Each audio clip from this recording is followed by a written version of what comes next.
Shri Govindacharya ji, Dr. Shri Praladacharya ji, my fellow panelists and distinguished guests and participants. So today's session, the first session after the keynote, is on integrated education in schooling, perspectives from higher education. But I think it is important to connect with what Praladacharya ji said, that education is a source of generation of society. What we reap in education today, we get after 20 years and 40 years, and the whole society undergoes a transformation. We have seen that happen with Macaulay education.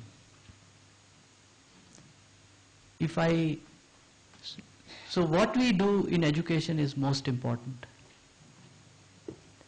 The way things look in society, there are many things of concern in Indian society, and I think in society across the world, in countries across the world, something has gone wrong.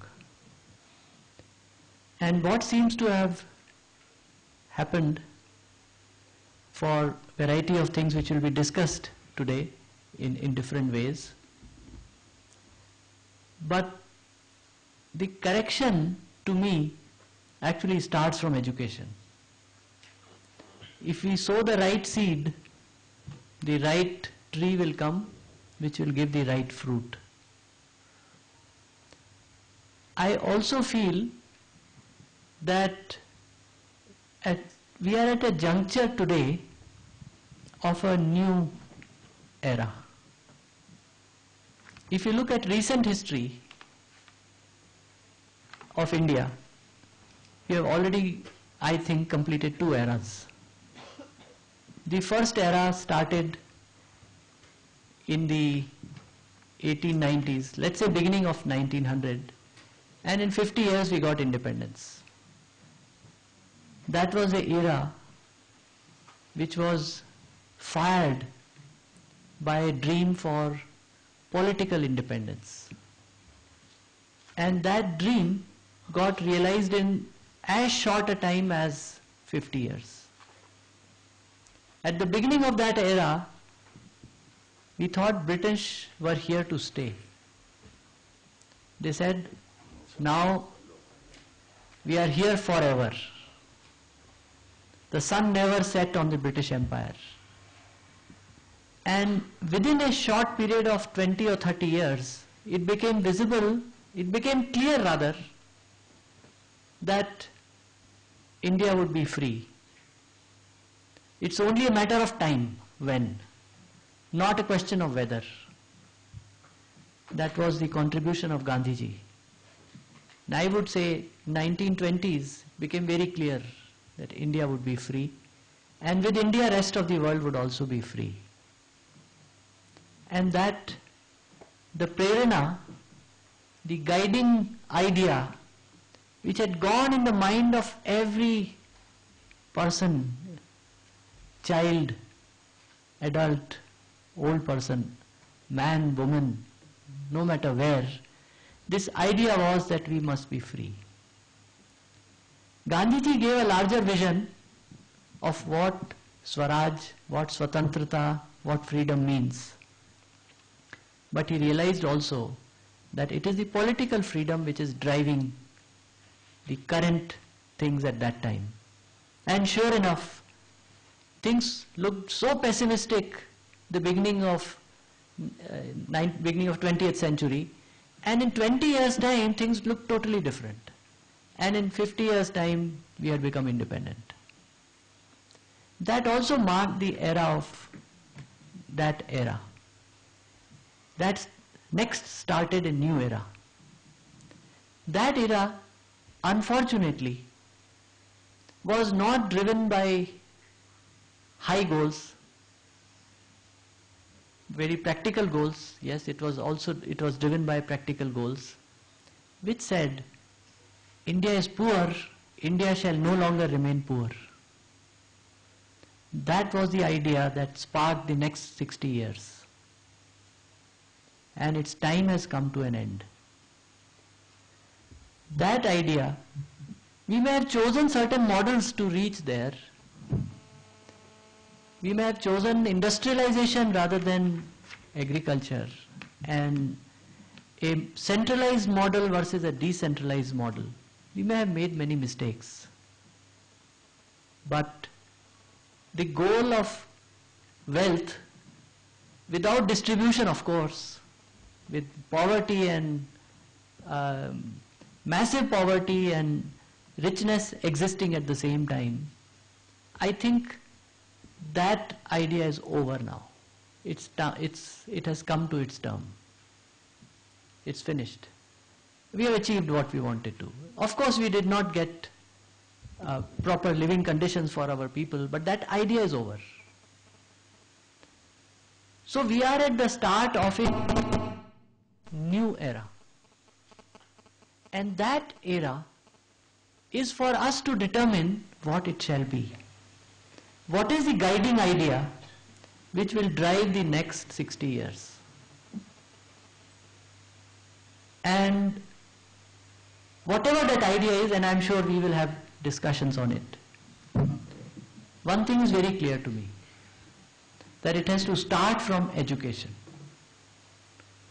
And that is why this seminar is so important. Experiments like Pramati are so important. So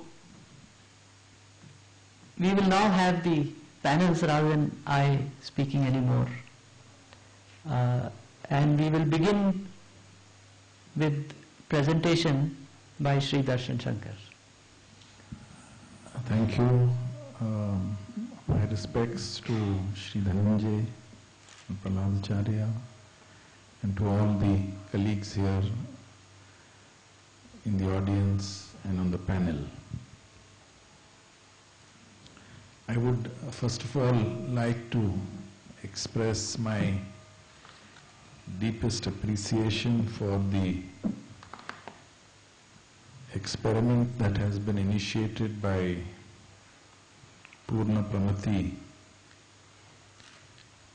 I am deeply impressed by the vision that it carries, and I pray that this vision may be realized.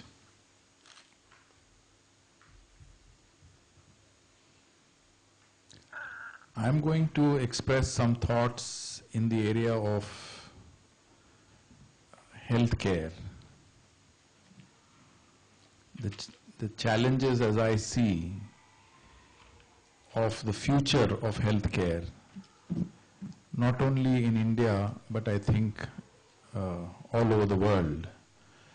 Although in India it will have to be a unique Indian model of healthcare, but broadly the direction of healthcare, I think all over the world, is going to undergo a change. And let me explain what I am saying. You see, if we look at health-seeking behavior of the community in India, all over the world, then there have been actually studies that have been done on the health-seeking behavior. How do people seek health care to fulfill their needs? And this behavior is showing that people have a pluralistic behavior.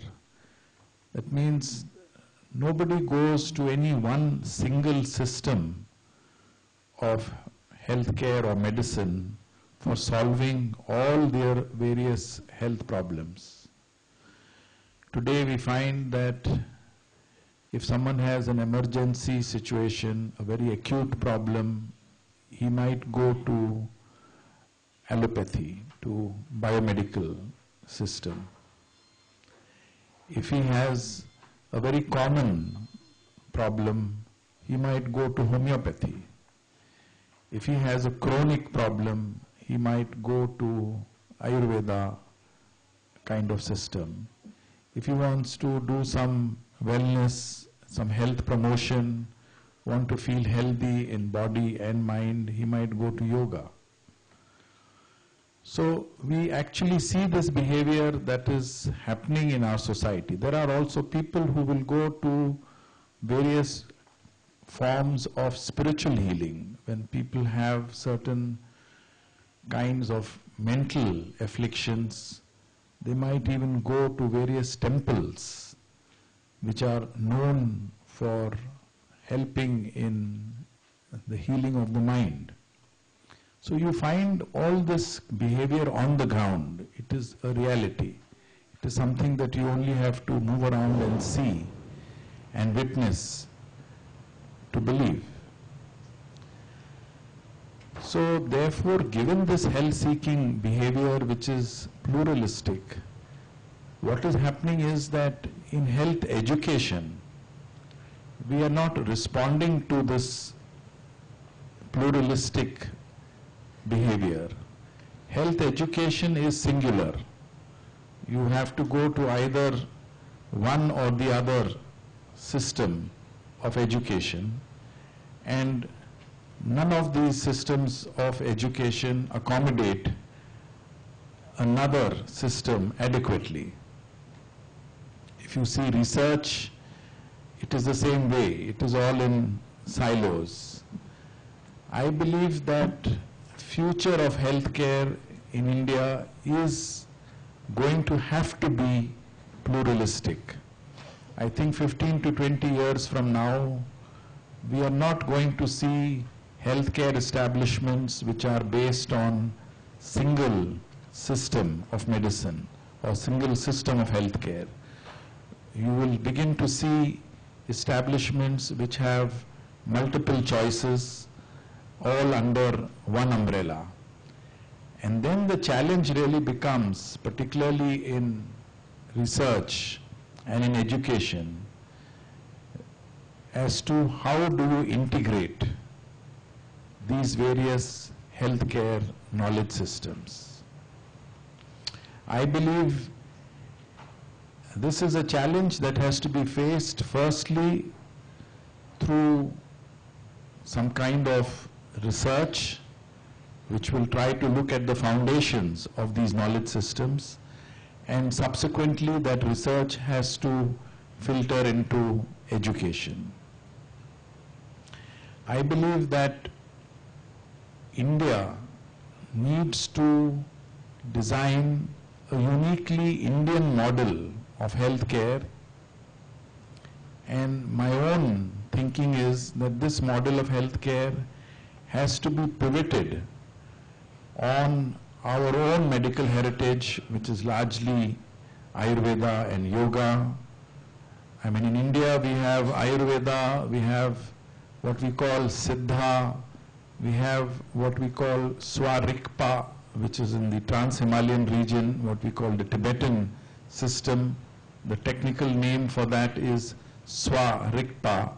So you have Ayurveda, you have Siddha, you have Swarikpa, you have Unani, you have yoga. These are the Indian systems, and actually they're all very, very, very closely interrelated. I won't go into that subject of the close interrelationship between Ayurveda and Siddha and Swarikpa, Unani and yoga, but they're all closely interrelated. So I believe that India needs a model of healthcare that is pivoted on these systems and at the same time draws some relationship with Western biomedicine. I think one of the most sophisticated definitions of health are available in the Indian health knowledge system. We are all familiar with this word, swasthya. That is the word for health. And there are people in this audience who are much more competent than me to give the nirukti of that word, swasthya, to be established in oneself. that is the definition. And as one elaborates on that definition, those who know Ayurveda know the shlok which outlines the meaning of swasthya, and that shlok says that you have to be healthy, one has to be established in oneself at the level of, the body physiology, the doshas, the dhatus, the malas, the indriyas, the manas. At all these levels there has to be swasthya. There has to be an equilibrium and homeostasis. I think this is one of the most sophisticated definitions that one can have of health. To give my other panelists an opportunity, I will now just say a few more words and then pass on, and this will go on as discussion. I think the challenge of integrating Indian systems of healthcare, knowledge systems like Ayurveda, Siddha and so on and so forth, with Western medicine at a theoretical level is really the challenge of trying to see the relationship between the whole and the part. The nature of our knowledge systems, we say, are holistic.